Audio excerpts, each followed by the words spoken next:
Hello dear friends, स्वागत है आपका अपने यूट्यूब चैनल SD एजुकेशन पर। आज है 9 नवंबर 2024 और हम बात करने वाले हैं रेगुलर की तरह आज के most important current affairs question के बारे में।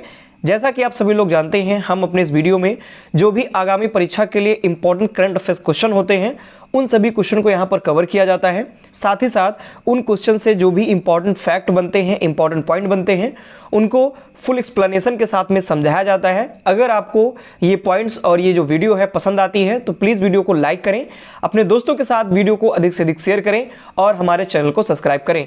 बढ़ेंगे वीडियो में हम आगे की तरफ और बात करेंगे आज के पहले प्रश्न की। आज का हमारा पहला प्रश्न है, हाल ही में विश्व रेडियोग्राफी दिवस कब मनाया गया? तो ए ऑप्शन है 5 नवंबर, बी ऑप्शन है 7 नवंबर, सी ऑप्शन है 3 नवंबर और डी ऑप्शन है 8 नवंबर। तो इस प्रश्न का सही जवाब है ऑप्शन नंबर डी, यानी कि 8 नवंबर को विश्व रेडियोग्राफी दिवस मनाया गया। आप यहाँ आर्टिकल में भी देख सकते हैं वर्ल्ड रेडियोग्राफी डे। आप सभी लोग रेडियोग्राफी के बारे में जानते हैं, अगर नहीं जानते हैं तो हम डिटेल में बात करने वाले हैं। विश्व रेडियोग्राफी दिवस हर साल 8 नवंबर को मनाया जाता है। इस वर्ष की जो थीम रखी गई है वो इंपॉर्टेंट है, रेडियोग्राफी सीइंग द अनसीन, यानी कि जो थीम होती है अगर वो छोटी होती है तो बहुत ज़्यादा इंपॉर्टेंट होती है। तो इस वर्ष की जो थीम है वो छोटी है तो इसीलिए इंपॉर्टेंट है, रेडियोग्राफी सीइंग द अनसीन, ये इस वर्ष की थीम रखी गई है। आगे अगर हम बात करें तो सबसे पहले 2007 में विश्व रेडियोग्राफी दिवस की शुरुआत की गई थी। यानी अगर बात करें सबसे पहले रेडियोग्राफी दिवस मनाने की शुरुआत किस वर्ष से की गई थी तो 2007 में इसकी शुरुआत की गई थी। सबसे पहले यह दिन इंटरनेशनल सोसाइटी ऑफ रेडियोग्राफर्स ने बनाया था। यह event European society of radiology द्वारा ऑर्गेनाइज किया जाता था। उसके बाद से ही हर साल 8 नवंबर के दिन विश्व रेडियोग्राफी दिवस मनाया जा रहा है। रेडियोग्राफी दिवस आप सभी लोग जानते हैं कि हम जब कभी बीमार होते हैं या किसी भी प्रकार की हमको समस्याएं होती हैं तो डॉक्टर के द्वारा हमको एक्सरे और अन्य प्रकार की जो जांच होती हैं उनको करने की जो सलाह है वो दी जाती है। यही जो होती है, जो हम जांच कराते हैं, एक्सरे करवाते हैं, ये रेडियोग्राफी के नाम से जानी जाती है। और इसी रेडियोग्राफी का जो दिवस है, विश्व रेडियोग्राफी दिवस, वो हम हर साल 8 नवंबर को मनाते हैं। अगले क्वेश्चन की तरफ बढ़ते हैं। अगला क्वेश्चन है हमारा, हाल ही में भारत और किस देश की सीमा पर सबसे पहले इंटीग्रेटेड यानी एकीकृत चेक पोस्ट की शुरुआत हुई? तो ए ऑप्शन है बांग्लादेश, बी ऑप्शन है नेपाल, सी ऑप्शन है भूटान और डी ऑप्शन है म्यांमार। तो इस प्रश्न का सही जवाब है ऑप्शन नंबर सी, यानी भूटान। भारत और भूटान देश की जो सीमा है उस सीमा पर पहले इंटीग्रेटेड यानी एकीकृत चेक पोस्ट की जो शुरुआत है वो हुई है। आगे अगर हम बात करें डिटेल में तो असम में, यानी असम और भूटान की जो सीमा है लगती है असम से, तो असम में भारत भूटान सीमा पर पहले इंटीग्रेटेड यानी एकीकृत चेक पोस्ट की शुरुआत हुई। कब इसकी शुरुआत की गई है? तो 7 नवंबर 2024 को इसकी शुरुआत की गई। यह जो चेक पोस्ट है वो असम के दारंभा में बनाया गया है, यानी असम का जो दारंभा जिला है वहां पर इसको बनाया गया है। असम के जो राज्यपाल हैं लक्ष्मण प्रसाद आचार्य और वर्तमान में भूटान के जो प्रधानमंत्री हैं दासो सेरिंग तोबगे, इन्होंने मिलकर के इसका उद्घाटन किया हुआ है। अगले क्वेश्चन की तरफ बढ़ते हैं। अगला क्वेश्चन है, हाल ही में किसने पराली जलाने पर जो जुर्माना है वो दोगुना किया? यानी कि पहले जो पराली जलाने पर जो जुर्माना होता था उसको अब दोगुना कर दिया गया है। तो ऐसा किसने किया हुआ है? तो ए ऑप्शन है सुप्रीम कोर्ट, बी ऑप्शन है हाई कोर्ट, सी ऑप्शन है राज्य सरकार और डी ऑप्शन है केंद्र सरकार। अगर हम इस प्रश्न के सही जवाब की बात करें तो ऑप्शन नंबर डी, यानी कि केंद्र सरकार द्वारा पराली जलाने पर जुर्माना वो दोगुना कर दिया गया है। इससे पहले सुप्रीम कोर्ट ने आदेश दिया था, थोड़ा सख्त भी हुई थी पराली जलाने पर कि जो जनता है वो पराली जलाने पर मान नहीं रही है तो इसके लिए आप क्या नियम कानून बना रहे हैं। इसीलिए अब केंद्र सरकार ने पराली जलाने पर जो जुर्माना है उसको दोगुना कर दिया है। आप यहाँ आर्टिकल में भी देख सकते हैं, पराली जलाने पर जुर्माना हुआ दोगुना और ये प्रदूषण को कम करने के लिए ऐसा किया गया है। तो केंद्र सरकार ने पराली जलाने वाले किसानों पर जुर्माना दोगुना कर दिया है। पर्यावरण मंत्रालय ने 6 नवंबर को एक नोटिफिकेशन जारी करके इसकी जानकारी दी और 2 एकड़ से कम जमीन पर 5,000 रुपये का जुर्माना लगेगा। यानी जिनकी 2 एकड़ से कम जमीन है अगर वो पराली जलाते हुए पकड़े जाते हैं तो उन पर 5,000 रुपये का जुर्माना लगेगा।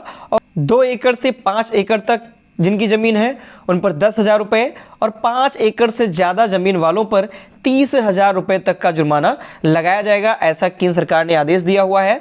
बात करें अगर पराली जलाने पर जो जुर्माना है वो दोगुना हुआ है, तो पहले कितना था और अब कितना है, तो 2 एकड़ से कम वालों पर पहले 2500 रुपये जुर्माना था, अब 5,000 हो गया है।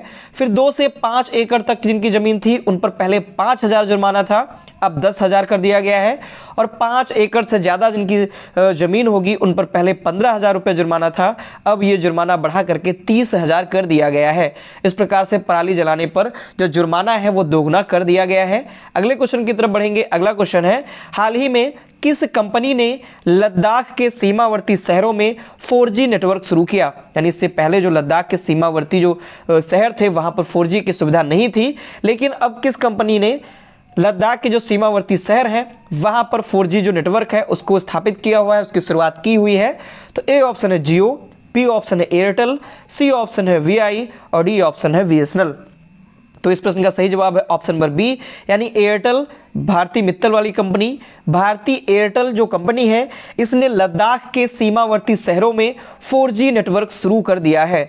अगर हम डिटेल में बात करें इसके बारे में तो भारती एयरटेल ने लद्दाख के सीमावर्ती शहर जैसे गलवान और दौलत बेग ओल्डी में अपना 4G नेटवर्क शुरू कर दिया है। यानी कि लद्दाख के ये क्षेत्र हैं जिनमें गलवान आता है, दौलत बेग ओल्डी, ये कुछ शहर आते हैं, इनमें एयरटेल ने अपना 4G जो नेटवर्क है उसको शुरू कर दिया गया है।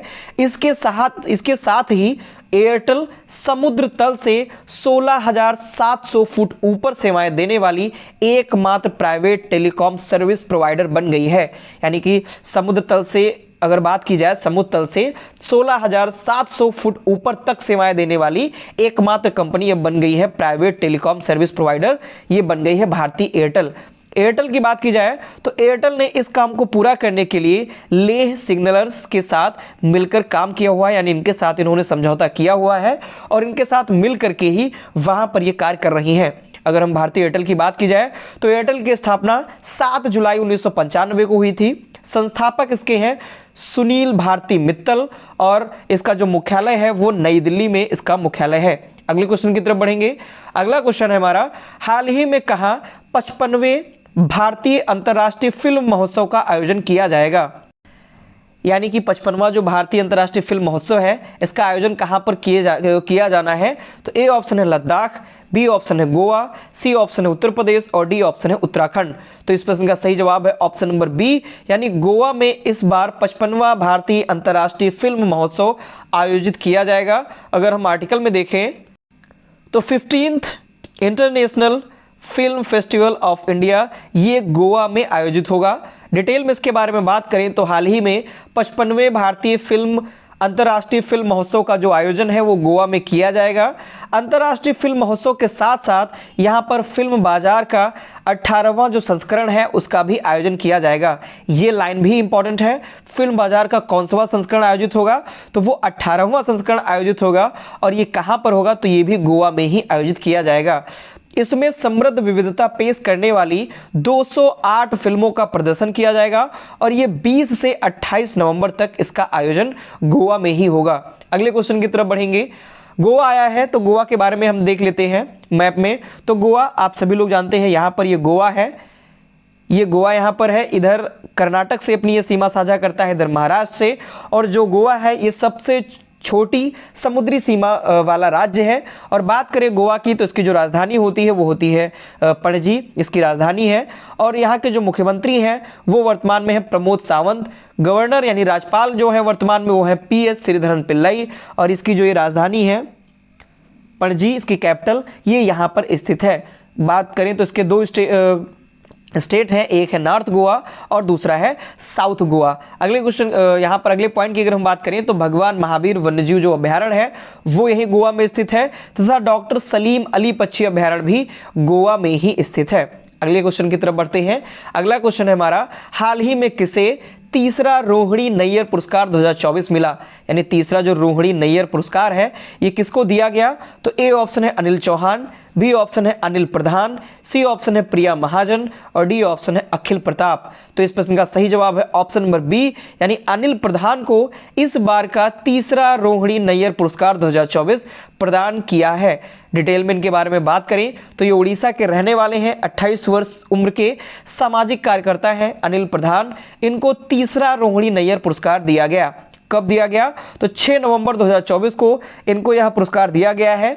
उन्हें यह पुरस्कार ग्रामीण क्षेत्रों में स्टेम यानी साइंस, टेक्नोलॉजी, इंजीनियरिंग और मैथमेटिक्स की एजुकेशन में बेहतरीन योगदान करने के लिए मिला है। अगर हम स्टेम का फुल फॉर्म जाने तो एस फॉर साइंस, टी से टेक्नोलॉजी, ई से इंजीनियरिंग और एम से मैथमेटिक्स, इसी के एजुकेशन में इन्होंने बेहतरीन योगदान दिया, जिसके लिए इनको रोहिणी नैयर पुरस्कार 2024 प्रदान किया गया है। इनका जो जन्म है वो ओडिशा के बराल गांव में हुआ था। अगले क्वेश्चन की तरफ बढ़ते हैं। अगला क्वेश्चन है हमारा, हाल ही में भारत और किस देश ने मिलकर संयुक्त स्थायी आयोग का 6वां जो सत्र है उसको आयोजित किया है? तो भारत और कौन सा देश है जिसने मिलकर के संयुक्त स्थायी आयोग का जो 6वां सत्र है उसका आयोजन किया? ए ऑप्शन है केन्या, बी ऑप्शन है नाइजीरिया, सी ऑप्शन है जाम्बिया और डी ऑप्शन है घाना। तो इस प्रश्न का सही जवाब है ऑप्शन नंबर सी, यानी भारत और जाम्बिया देश ने मिलकर संयुक्त स्थायी आयोग का जो 6वां सत्र है इसका आयोजन इसने किया हुआ है। डिटेल में इसके बारे में हम बात करें तो हाल ही में भारत जाम्बिया ने मिलकर संयुक्त स्थायी आयोग का 6वां सत्र आयोजित किया। कब इसका आयोजन हुआ? तो 6 नवंबर 2024 को इसका आयोजन हुआ। कहां पर हुआ? तो लुसाका में इसका आयोजन किया गया। जाम्बिया के जो विदेश मंत्री हैं मुलाम्बो हैम्बे और भारत के विदेश राज्य मंत्री कीर्तिवर्धन सिंह ने लुसाका में जाम्बिया भारत संयुक्त स्थायी आयोग के 6ठे सत्र की सह अध्यक्षता की। ये भी लाइन इंपॉर्टेंट है क्योंकि सह अध्यक्षता भी पूछी जा सकती है कि किसने किसने की। तो जाम्बिया के जो विदेश मंत्री हैं मुलाम्बो हैम्बे और भारत के जो विदेश राज्य मंत्री हैं कीर्तिवर्धन सिंह, इन्होंने मिलकर के सह अध्यक्षता की हुई है। अगले क्वेश्चन की तरफ बढ़ते हैं। अगला क्वेश्चन है हमारा, हाल ही में किस केंद्रीय मंत्री ने डिजिटल जीवन प्रमाण पत्र अभियान 3.0 का शुभारंभ किया? तो ए ऑप्शन है भूपेंद्र यादव, बी ऑप्शन है हरदीप सिंह पुरी, सी ऑप्शन है नितिन गडकरी और डी ऑप्शन है जितेंद्र सिंह। तो इस प्रश्न का सही जवाब है ऑप्शन नंबर डी, यानी जितेंद्र सिंह केंद्रीय मंत्री, इन्होंने डिजिटल जीवन प्रमाण पत्र अभियान 3.0 का शुभारंभ किया हुआ है। डिटेल में अगर हम बात करें इसके बारे में तो केंद्रीय मंत्री जितेंद्र सिंह ने भारत में डिजिटल जीवन प्रणाली यानी कि डीएलसी इसका इन्होंने अभियान 3.0 की शुरुआत की, इन्होंने घोषणा की। इस पहल का जो उद्देश्य है वो पेंशन भोगियों को डिजिटल रूप से सशक्त बनाना है, यानी जितने भी पेंशन प्राप्त करता है उनका सारा जो बायोडाटा है उसको डिजिटलीकरण करने का इसमें बात की गई है। इसका उद्देश्य यही रखा गया है। यह जो अभियान है वो 1 नवंबर से 30 नवंबर 2024 तक चलेगा, यानी कि लगभग 1 महीने तक ये अभियान चलने वाला है। डिजिटल जीवन प्रमाण पत्र जो होगा वह एक डिजिटल दस्तावेज है जो पेंशन भोगियों की जीवन स्थिति को सत्यापित करता है। अगले क्वेश्चन की तरफ बढ़ेंगे। अगला क्वेश्चन है हमारा, हाल ही में भारत और एडीबी यानी एशियन डेवलपमेंट बैंक ने किस राज्य के लिए $200 मिलियन के ऋण पर हस्ताक्षर किए? यानी भारत और एडीबी के बीच $200 मिलियन पर हस्ताक्षर हुए हैं, तो वो किस राज्य के लिए ये हस्ताक्षर हुए हैं? तो ए ऑप्शन है मध्य प्रदेश, बी ऑप्शन है उत्तराखंड, सी ऑप्शन है केरल और डी ऑप्शन है पंजाब। तो इस प्रश्न का सही जवाब है ऑप्शन नंबर बी, यानी कि उत्तराखंड राज्य के लिए भारत और एडीबी के बीच में $200 मिलियन के ऋण पर हस्ताक्षर हुए हैं। डिटेल में इसके बारे में अगर हम बात करें तो भारत सरकार और एशियाई विकास बैंक, जिसे एशियन डेवलपमेंट बैंक के नाम से जाना जाता है, इनके बीच उत्तराखंड के लिए $200 मिलियन के महत्वपूर्ण ऋण समझौते पर हस्ताक्षर हुए हैं। इस वित्त पोषण का जो उद्देश्य है वो उत्तराखंड में शहरी सेवाओं में सुधार लाना है और इस परियोजना का जो नाम रखा गया है वो नाम है उत्तराखंड जीवन यापन सुधार परियोजना। इसी परियोजना के तहत ही एडीबी बैंक के साथ में $200 मिलियन के महत्वपूर्ण ऋण समझौते पर हस्ताक्षर हुए हैं। यह जो परियोजना है ये भारत में व्यापक शहरी विकास एजेंडे का हिस्सा है और इसके द्वारा उत्तराखंड के शहरों की जीवन यापन क्षमता और स्थिरता में सुधार लाने का प्रयास किया जाएगा। अगले क्वेश्चन की तरफ बढ़ते हैं। नेक्स्ट और लास्ट क्वेश्चन है, हाल ही में किस राज्य ने सभी राज्य सरकार की भर्तियों में महिलाओं के लिए 35% आरक्षण को मंजूरी दी? यानी किस राज्य सरकार के द्वारा जो गवर्नमेंट की तरफ से जो भर्तियां आएंगी उन पर महिलाओं के लिए 35% के आरक्षण को मंजूरी दे दी गई है? तो ए ऑप्शन है ओडिशा, बी ऑप्शन है झारखंड, सी ऑप्शन है मध्य प्रदेश और डी ऑप्शन है राजस्थान। तो इस प्रश्न का सही जवाब है ऑप्शन नंबर सी, यानी मध्य प्रदेश राज्य सरकार ने सभी राज्य सरकार की भर्तियों में महिलाओं के लिए 35% आरक्षण को मंजूरी दी है। आर्टिकल में भी देख सकते हैं 35% सरकारी नौकरियां अब मध्य प्रदेश में महिलाओं की आरक्षण के तौर पर दी गई है। तो मध्य प्रदेश ने राज्य सरकार की सभी भर्तियों में महिलाओं के लिए 35% आरक्षण को मंजूरी दे दी है। यह जो निर्णय है ये मुख्यमंत्री वर्तमान में है मध्य प्रदेश के मोहन यादव और उप मुख्यमंत्री राजेंद्र शुक्ला के नेतृत्व में किया गया है। इन जो पहलों का उद्देश्य है उसका उद्देश्य है महिलाओं को सशक्त बनाना, रोजगार को बढ़ावा देना और नागरिकों के जीवन को बेहतर बनाना तथा आर्थिक विकास को गति देना इसका प्रमुख उद्देश्य है। तो ये थे आज के हमारे मोस्ट इंपॉर्टेंट करंट अफेयर्स के क्वेश्चन।